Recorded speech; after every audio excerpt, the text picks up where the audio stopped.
আসসালামু আলাইকুম বন্ধুরা, শুভ সকাল।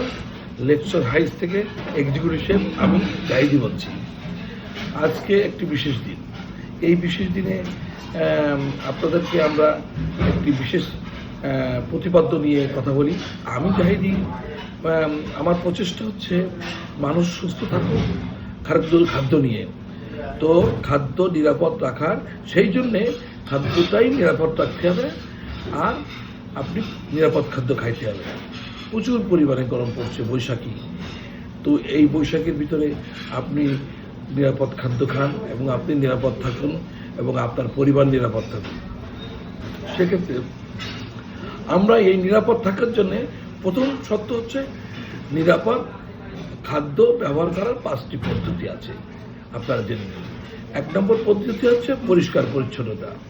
পরিষ্কার পরিচ্ছন্নতা যদি শুধু যে খাদ্যের ভিতরে ব্যবহার করবেন তা নয়, কিন্তু আপনি নিজে পরিষ্কার থাকবেন।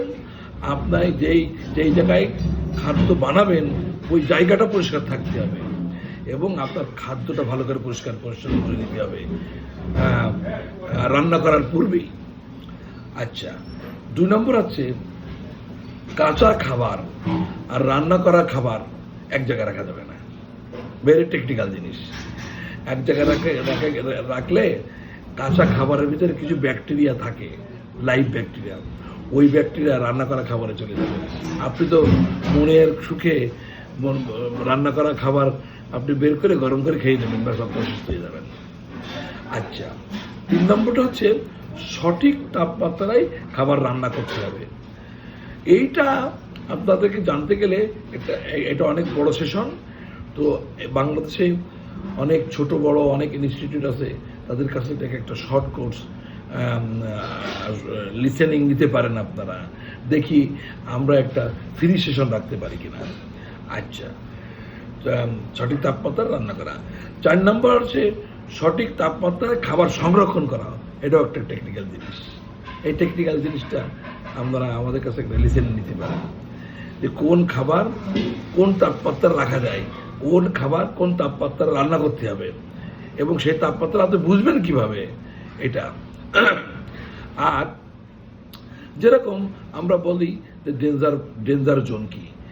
ডেঞ্জার জোন হচ্ছে তাপমাত্রার একটা নির্দিষ্ট স্তর আছে, ওই স্তরে প্রচুর পরিমাণের ব্যাকটেরিয়া উৎপাদন হয়, তারা ডিম ছাড়ে এবং বংশবৃদ্ধি করে। সেটা হচ্ছে +5 ডিগ্রি সেলসিয়াস থেকে প্রায় 65 ডিগ্রি সেলসিয়াস পর্যন্ত। এটা আমাদেরকে জানতে হয়। আচ্ছা, 4 নম্বর গেল। 5 নম্বর হচ্ছে নিরাপদ পানি ও খাদ্য সামগ্রী ব্যবহার করা। অবশ্যই আপনি খাবেন। পানি আমাদের জীবনের একটা বড় অংশ জুড়ে আছে, খাদ্যসহ। তো নিরাপদ পানি অবশ্যই ফুটিয়ে নেবেন যদি কলের পানি খান, কারণ এখন কিন্তু পানিবাহিত রোগ প্রচুর পরিমাণে ছড়াবে। গরমের সময় আপনি একবার অসুস্থ হয়ে গেলে সহজে সুস্থ হওয়া কঠিন হয়ে যাবে। আমাদের প্রচেষ্টা হচ্ছে আপনি যেন ডাক্তারের কাছে না যান, এটা আমাদের প্রচেষ্টা। ডাক্তারের কাছে না যান না, ডাক্তারের কাছে যাওয়ার কোনো প্রয়োজন না হয়, তাহলে আপনাকে সাবধানে চলতে হবে। হ্যাঁ, এবং খাদ্য সামগ্রী কোনো পচাবাসী খাবার খায়েন না এই গরমের ভিতরে, এটা আমার অনুরোধ থাকলো। এই জন্যে নিরাপদ পানি ও খাদ্য সামগ্রী ব্যবহার করবেন। আমি আবার পুনরাবৃত্তি করছি, খাবার নিরাপদ রাখা ও ব্যবহার করার 5টি চাবিকাঠি আছে। তার মধ্যে 1 নম্বর হচ্ছে পরিষ্কার পরিচ্ছন্নতা। 2 নম্বর হচ্ছে কাঁচা খাবার ও রান্না করা খাবার একসঙ্গে রাখা যাবে না, এক জায়গায়, একই ফ্রিজের এক জায়গায় রাখা যাবে না, আলাদা আলাদা জায়গায় রাখতে হবে। আর সঠিক তাপমাত্রায় সঠিক খাবারটাই রান্না করতে হবে।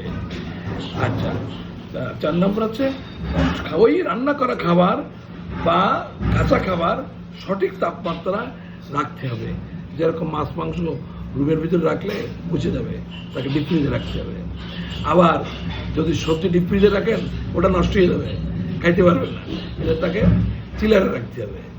আচ্ছা, 5 নম্বর হচ্ছে নিরাপদ পানি খাবেন এবং খাদ্য সামগ্রী নিরাপদভাবে ব্যবহার করবেন। আমাদের বক্তব্য হচ্ছে আপনি সুস্থ থাকুন, নিরাপদ খাবার ব্যবহার করুন এবং আপনার পরিবারকে নিরাপদ খাবার ও পানীয় ব্যবহার করে সুস্থ রাখার সহযোগিতা করুন। ধন্যবাদ। আমি chef Zahidi, Lakeshore height executive chef.